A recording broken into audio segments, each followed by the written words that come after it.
नमस्कार मित्रों, मैं हूं एडवोकेट ब्रिजेश यादव, आपका अपना लीगल एडवाइजर। दोस्तों, आज की इस वीडियो क्लास के अंदर हम चर्चा करने वाले हैं, बात करने वाले हैं कि आखिरकार लोन के डिफॉल्टर, लोन के बोरोवर ऐसी कौन सी गलतियां करते हैं जिसमें आगे चलकर लोन के डिफॉल्टर, लोन के बोरोवर के खिलाफ में आर्बिट्रेशन की प्रोसीडिंग्स चलाकर उनके अगेंस्ट में सेक्शन 17 का इंटरिम ऑर्डर पास कर दिया जाता है। और इंटरिम ऑर्डर पास करने के बाद लोन के डिफॉल्टर, लोन के बोरोवर का बैंक अकाउंट फ्रीज कर दिया जाता है।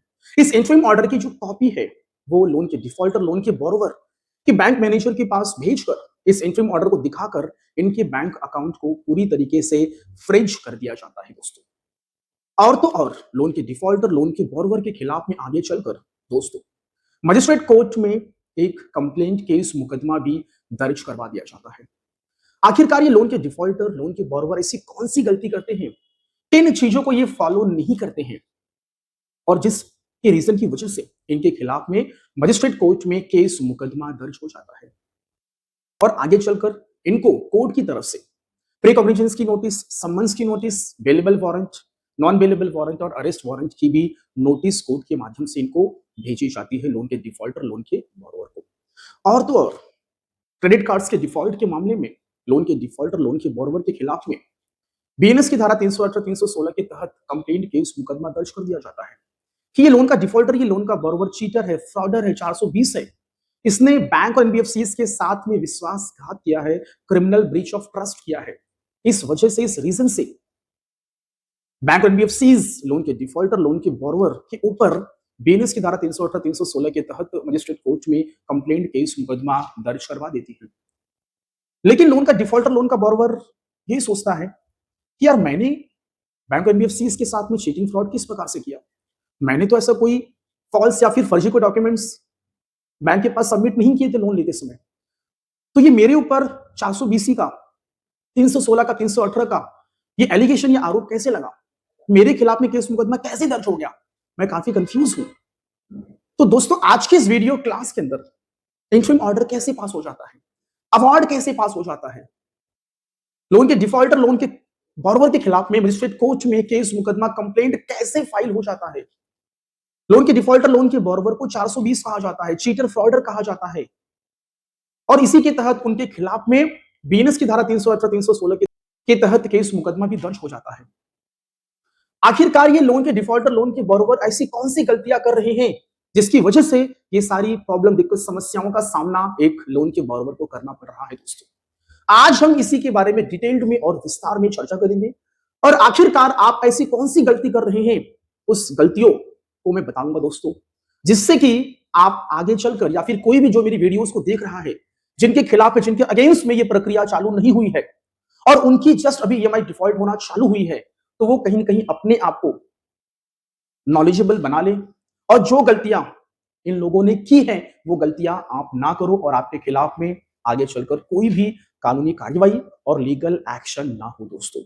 क्योंकि नॉलेज की कमी की वजह से ये सारी दिक्कत, समस्याएं आती हैं और नियम कानून को, लॉ को प्रॉपरली फॉलो न करने की वजह से इन सारी प्रॉब्लम्स को झेलना पड़ता है दोस्तों। डियर फ्रेंड्स, सबसे पहले तो मैं आपको एक चीज बताना चाहूंगा कि यदि आपकी लोन की ईएमआई डिफॉल्ट होती है और ऐसे में यदि कोई भी आपको लीगल नोटिस आती है, चाहे वो सेक्शन 25 की हो, सेक्शन 138 की हो, आर्बिट्रेशन की हो, बीएनएस की धारा 318 या फिर 316 की हो, कोई भी कानूनी नोटिस यदि आपको आती है, तो ऐसे में सबसे पहले आपको लोन डिफॉल्ट के एक्सपर्ट लॉयर से आपको कांटेक्ट करना चाहिए और उनके कंसल्टेशन में आपको काम करना चाहिए, ना कि अपने दोस्त, आपके फ्रेंड, आपके रिलेटिव, आपके पड़ोसी से आपको गाइडेंस लेनी चाहिए या फिर कोई और भी लोन के डिफॉल्टर्स हैं उनसे आपको गाइडेंस लेना चाहिए, बिल्कुल भी नहीं। आपको लोन डिफॉल्ट एक्सपर्ट लॉयर के ही कंसल्टेशन में आपको काम करना चाहिए, उनके अकॉर्डिंगली ही आपको आगे प्रोसीड करना चाहिए। क्योंकि कई बार मेरे खुद के जो यूट्यूब के जो व्यूवर्स हैं, जो मेरे सब्सक्राइबर्स हैं, इवन तो जो मेरे अभी क्लाइंट बन चुके हैं, उन्होंने कई बार ये गलतियां की हैं।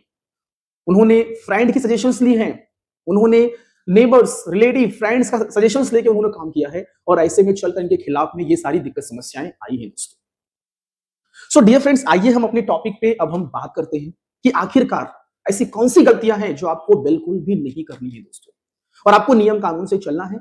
और यदि आप जेन्युइन डिफॉल्टर हैं, आपकी कोई आर्थिक समस्याएं चल रही हैं, जैसे कि फॉर एग्जांपल कोई बहुत बड़ी मेडिकल इमरजेंसी आ गई है, आपका जॉब लॉस हो चुका है, काम धंधा छूट चुका है, आपके बिजनेस व्यापार में कई दिनों से, कई सालों से, कई महीनों से काफी भारी भरकम नुकसान चल रहा है, आपका बिजनेस व्यापार पूरी तरीके से ठप हो चुका है। तो ऐसे में कहीं न कहीं दोस्तों इन सारी दिक्कत समस्याओं की वजह से आप लोगों की ईएमआईज़ को कंटीन्यूअसली डिफ़ॉल्ट कर रहे हैं, नहीं भर पा रहे हैं। तो ऐसे में कैसे हम क्या करें? किस प्रक्रिया को फ़ॉलो करें, किस नियम कानून के तहत चले कि आगे चलकर मेरे खिलाफ में कोई कानूनी कार्रवाई ना हो और मेरा लोन का सेटलमेंट हो जाए, समझौता हो जाए कम से कम परसेंटेज पर। 25% पे, 30% पे, 35-40% पे मेरा लोन का सेटलमेंट हो जाए क्योंकि मैं एक जेन्युइन डिफॉल्टर हूं, मेरी आर्थिक समस्याएं चल रही हैं, मैं फाइनेंशियल हार्डशिप से गुजर रहा हूं, फाइनेंशियल क्राइसिस और फाइनेंशियल इश्यूज मेरे साथ में आ चुकी हैं। मेरा इंटेंशन तो क्लियर है कि मुझे पैसे देने हैं, लेकिन क्या करूं, मैं अनेबल हूं, असमर्थ हूं। मेरे पास पैसे उतने जमा नहीं हो पा रहे हैं कि मैं अपनी ईएमआईज को रेगुलरली भर सकूं। अब मेरे पास एक लास्ट ऑप्शन है कि भैया सेटलमेंट सेटलमेंट समझौता। तो दोस्तों कैसे होगा, ये चीज कैसे पॉसिबल है, आइए हम इसके बारे में बात कर लेते हैं और आप ऐसी कोई गलती ना कर दें कि आपके खिलाफ में कानूनी कार्रवाई हो जाए और आपको कोर्ट कचहरी के चक्कर काटने पड़े दोस्तों। तो सबसे पहले जब आपकी कोई भी ईएमआई डिफॉल्ट होती है, चाहे वो डिफॉल्ट होने वाली हो या फिर हो गई हो, तो इसके संबंध में, इसके रिगार्ड्स में सबसे पहले आपको लोन कंपनियों को लीगल प्रायर नोटिस और intimation letter, pre intimation letter आपको भेजना चाहिए दोस्तों। डियर फ्रेंड्स, इस लेटर के अंदर आपकी जो भी दिक्कत समस्याएं हैं आपको उसके अंदर मेंशन करना चाहिए। उसके संबंध में यदि कोई सपोर्टिंग डॉक्यूमेंट्स है तो उसको भी अटैच करिए और लोन कंपनियों को भेज दीजिए। आपका इंटेंशन क्लियर करिए कि मुझे पैसे देने हैं, लेकिन कुछ आर्थिक समस्याओं के कारण मैं नहीं दे पा रहा हूं। उनसे टाइम एक्सटेंशन मांगिए, लोन रिस्ट्रक्चरिंग के लिए चाहिए दोस्तों। कुछ इस तरीके से नियम कानून से बढ़िया अच्छे से कानूनी भाषा में ड्राफ्टिंग करके बैंक और एनबीएफसीज को intimation letter, legal prior notice भेज दीजिए दोस्तों। इसका फायदा एक ये होगा कि कुछ आपको समय मिल जाएंगे, या फिर यदि आप लोन का पुनर्गठन करवाना चाहते हैं तो लोन रिस्ट्रक्चरिंग का भी आपको बेनिफिट मिल सकता है दोस्तों। दूसरी चीज, बैंक एनबीएफसीज की नजर में आप एक जेन्युइन पर्सन कहलाएंगे और आगे चलकर आपको वेलफुल डिफॉल्टर भी घोषित नहीं किया जाएगा। यदि आप ऐसा नहीं करते हैं, चुपचाप शांति से अपनी ईएमआई को डिफॉल्ट होने देते हैं और आप अपने आप को छिपाते हैं, हाइड करते हैं और बैंक एनबीएफसीज के साथ में कोई कम्युनिकेशन, कोई वार्तालाप नहीं करते हैं, आप बैंक एनबीएफसीज के साथ में कुछ भी कोऑर्डिनेट नहीं कर रहे हैं, तो ऐसे में बैंक एनबीएफसीज को ये लगता है कि आप बैंक एनबीएफसीज के साथ में चीटिंग एंड फ्रॉड कर रहे हैं, आप विलफुल डिफॉल्टर है, आपका इंटेंशन बैड है, आप पैसे नहीं देना चाहते हैं। तो ऐसे में वो आपके अगेंस्ट में, आपके खिलाफ में आगे चलकर बीएनएस की धारा 318 या फिर 316 में केस मुकदमा करने की तैयारी करते हैं दोस्तों। तो सबसे पहले intimation letter, legal prior notice तुरंत इमीडिएटली भेज दीजिए दोस्तों। उसके बाद धीरे-धीरे यदि आपकी स्थिति ठीक हो जाती है, तो आप लोन की ईएमआईज़ को कंटिन्यू कर सकते हैं, बैंक से बातचीत करके अपने अकाउंट को आप रेगुलर कर सकते हैं। यदि नहीं भर पाते हैं, तो आगे चलकर लोन अकाउंट आपका एनपीए में जाता है। लगातार कंटिन्यूअसली 3 ईएमआई डिफ़ॉल्ट होती है, 90 से 92 दिन के ऊपर हो जाते हैं, तो ऐसे में लोन अकाउंट एनपीए में जाता है दोस्तों। उसके बाद होता क्या है, यदि आपकी बैंक एनबीएफसीज के पास ईसीएस लगी होगी, electronic clearing services, ECS mandate या फिर ऑटो डेबिट की आपने परमिशन दे रखी होगी, तो ऐसे में आपकी ईसीएस हिट होगी, आपका ईसीएस डिफॉल्ट होगा, तो 1 ईएमआई, 2 ईएमआई या फिर 3 ईएमआई, किसी भी ईएमआई, किसी भी स्टेज पर आपको सेक्शन 25 की लीगल नोटिस आ सकती है। तो ऐसे में आपको गलती बिल्कुल भी नहीं करना है दोस्तों। इस सेक्शन 25 की लीगल नोटिस का आपको तुरंत इमीडिएटली आपके एडवोकेट के माध्यम से आपको इसका जवाब, रिप्लाई फाइल करवाना चाहिए। आपकी जो भी दिक्कत समस्याएं हैं उनको बताइए, आपका इंटेंशन क्लियर करिए कि भैया मैं पैसे देना चाहता हूं। मेरा आपसे हम्बल रिक्वेस्ट है कि मेरे खिलाफ में कोई भी आगे फर्दर लीगल प्रोसीडिंग ना की जाए। यदि उनके सेक्शन 25 में कोई गलत एलिगेशन से, कोई फॉल्स एलिगेशन है, तो उसका आप जवाब, रिप्लाई दीजिए आपके एडवोकेट के माध्यम से, कानूनी तरीके से, लीगल प्रोविजन और कानूनी प्रावधानों के तहत दोस्तों। यदि आप रिप्लाई जवाब देते हैं तो बैंक एनबीएफसी को ये समझ में आता है कि आप जेन्युइन पर्सन है, आपका इंटेंशन क्लियर है कि आपको पैसे देने हैं, लेकिन आपको थोड़ा समय चाहिए। तो ऐसे में वो आगे आपके खिलाफ में सेक्शन 25 में मजिस्ट्रेट कोर्ट में केस मुकदमा करने नहीं चाहते हैं, वो रुक जाते हैं दोस्तों, क्योंकि वो भी यही चाहते हैं कि हमें कोर्ट ना जाना पड़े। देखिए, अगर वो कोर्ट जाएंगे तो उनका भी खर्चा बैठेगा, उनको भी वकील लगाना पड़ेगा, उनको भी लाइक कंप्लेंट ड्राफ्टिंग, फिर जो कानून जो प्रक्रिया होती है वो सब करना पड़ेगा, तो उनका भी काफी खर्चा बैठता है। तो वो भी चाहते हैं कि भैया कोर्ट ना जाना पड़े, पहले ही यदि कुछ मामला सुलझ जाए, सेटलमेंट हो जाए, पैसे मिल जाए, रेगुलर क्लोज हो जाए, तो वो भी यही चाहते हैं दोस्तों। तो इसीलिए कोऑर्डिनेट करिए, उनसे संपर्क करिए दोस्तों और लीगल नोटिस का रिप्लाई जवाब फाइल करिए। यदि आपने चेक दिया होगा तो आपको सेक्शन 138 की आपको लीगल डिमांड नोटिस आ सकती है, तो उसका भी जवाब, रिप्लाई फाइल करिए। आपको लीगल लोन रिकॉल की नोटिस आ सकती है, आपको लीगल डिमांड नोटिस भी आ सकती है दोस्तों। तो इन सभी नोटिस का रिप्लाई जब आप फाइल करिए दोस्तों, बीएनएस 318 3160 कोई लीगल नोटिस आती है तो आप उसमें बकायदा मजबूती से रिप्लाई जब आप फाइल करिए कानूनी प्रावधानों के साथ में। ऑनरेबल सुप्रीम कोर्ट की लैंडमार्क जजमेंट लगाइए कि भैया मैं एक चीटर फ्रॉडर कैसे हो सकता हूं, मेरे खिलाफ में आपने आपराधिक मामला दर्ज करने की बात कही है, ये तो ईएमआई डिफॉल्ट है, बस ये तो सिविल डिस्प्यूट का मामला है, ये फाइनेंशियल ट्रांजैक्शंस लेन देन का मामला है, इसमें डिफॉल्ट हुआ है तो ये कैसे एक आपराधिक मामला बन सकता है। इसमें आपके मजबूत आपके डिफेंस रखिए, लीगल आधार रखिए और ऑनरेबल सुप्रीम कोर्ट की लैंडमार्क जजमेंट को लगाइए, उससे कनेक्ट करके जवाब दीजिए दोस्तों। तो कहीं ना कहीं इससे क्या होगा, आप उनको प्रॉपरली कोऑर्डिनेट कर रहे हैं, उनको रिप्लाई जवाब दे रहे हैं, तो उनको समझ में आता है कि आप एक जेन्युइन पर्सन है और आप लोन की ईएमआई भरना चाहते हैं, बट आपके साथ में कुछ फाइनेंशियल हार्डशिप चल रही है, सो दैट्स व्हाई आप लोन की ईएमआई को नहीं भर पा रहे हैं। तो कहीं ना कहीं लेटर का जवाब रिप्लाई देने से दोस्तों आपको समय भी मिल जाता है और बैंक एनबीएफसी के साथ में आपका संपर्क, आपका कम्युनिकेशन चलता रहता है, इससे मामला आगे नहीं बढ़ता है दोस्तों और आपके खिलाफ में केस मुकदमा होने के चांसेस काफी कम हो जाते हैं। लेकिन कुछ लोग हैं जो दोस्तों के रिकमेंडेशंस पर, दोस्तों के सजेशंस पर, उनकी सलाह पर रिप्लाई जवाब तक नहीं देते हैं कि भैया पर्सनल लोन है, क्या होगा, कुछ नहीं होगा, अपने आप माफी हो जाएगी, लोन अकाउंट राइट ऑफ हो जाएगा, बैंक कुछ नहीं करेगी, पर्सनल लोन का मामला है। तो ऐसे लोगों की सलाह से दोस्तों मैं आपको कहूंगा दूर रहिए, क्योंकि ऐसे सलाह ही आपको दोस्तों कोर्ट कचहरी केस मुकदमे के चक्कर में फंसा देते हैं दोस्तों।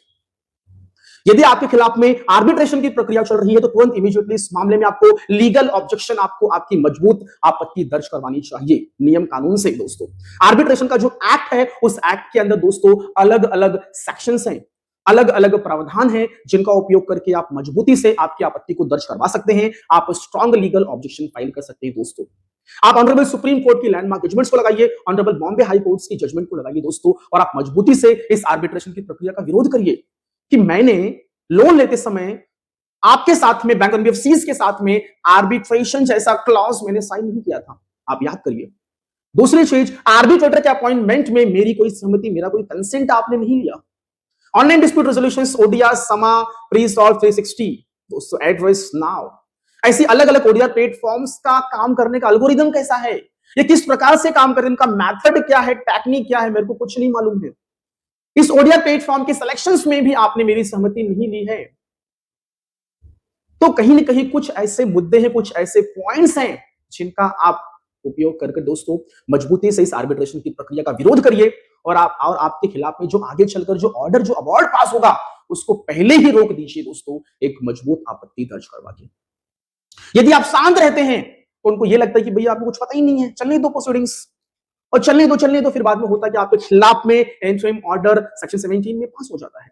उसके बाद फिर आपको हियरिंग्स की नोटिसेस भेजी जाती है ऑनलाइन तरीके से, जूम मीटिंग, गूगल आईडी की मीटिंग के माध्यम से, उसमें भी आप पार्टिसिपेट्स नहीं करते हैं, एडवोकेट के सलाह पे काम नहीं करते हैं और आगे चलकर आपके खिलाफ में आर्बिट्रल अवार्ड पास हो जाता है। उसके बाद फिर अगले 90 दिनों के अंदर लोन कंपनियां उस आर्बिट्रल अवार्ड के एग्जीक्यूशन, अनुपालन के लिए डिस्ट्रिक्ट कोर्ट, सिविल न्यायालय में जाती है, सेक्शन 36 में एग्जीक्यूशन की पिटीशन फाइल करती है दोस्तों और वहां से एग्जीक्यूशन का ऑर्डर लेकर आती है और आपके चल संपत्तियों, आपकी मूवेबल प्रॉपर्टीज को अटैचमेंट करने की पूरी कोशिश करती है। टीवी, फ्रिज, एसी, मोबाइल, आपका बाइक, आपके घर के जो भी सामान है उसको अटैच करने की पूरी कोशिश करते हैं। तो दोस्तों प्लीज आपसे मेरा हम्बल रिक्वेस्ट है कि कोई बड़ी कानूनी कार्रवाई आपके खिलाफ में ना हो जाए, उसके पहले ही दोस्तों नियम कानून से चलिए और किसी लोन डिफॉल्ट एक्सपर्ट और बैंकिंग के लॉयर से दोस्तों कंसल्ट करिए और आपके मामले में थोड़ा सा आप सावधान और अलर्ट हो जाइए दोस्तों। कोई भी नोटिस आए उसको इग्नोर बिल्कुल भी ना करें।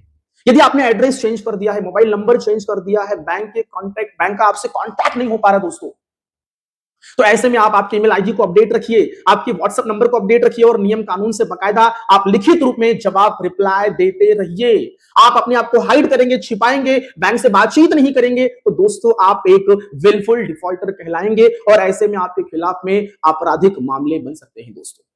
पैसे नहीं है तो कोऑर्डिनेट करिए, बातचीत करिए, दिक्कत समस्याएं बताइए और आप अपने इस मामले में सेटलमेंट और समझौते की तरफ जाइए दोस्तों। भागना ये कोई हल, कोई सॉल्यूशंस नहीं है दोस्तों।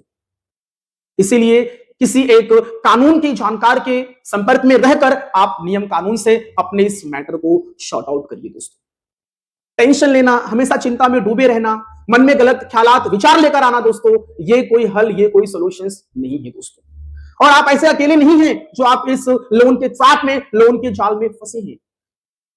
इस पूरे विश्व में, इस पूरे भारत में दोस्तों ऐसे कई करोड़ों लोग हैं जो इस लोन के ट्रैप में और दलदल में फंसे हैं, जो कहीं ना कहीं इस नियम कानून के हिसाब से धीरे धीरे अपने आप को इस जाल से बाहर निकाल रहे हैं।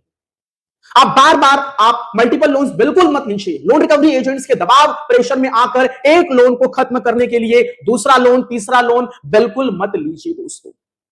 जितना आपने लोन लिया है उसी लोन में सीमित हो जाइए और धीरे धीरे हर एक लोन का समझौता और सेटलमेंट करने के लिए जाइए दोस्तों, यदि आपकी आर्थिक समस्याएं बहुत ज्यादा चल रही हैं।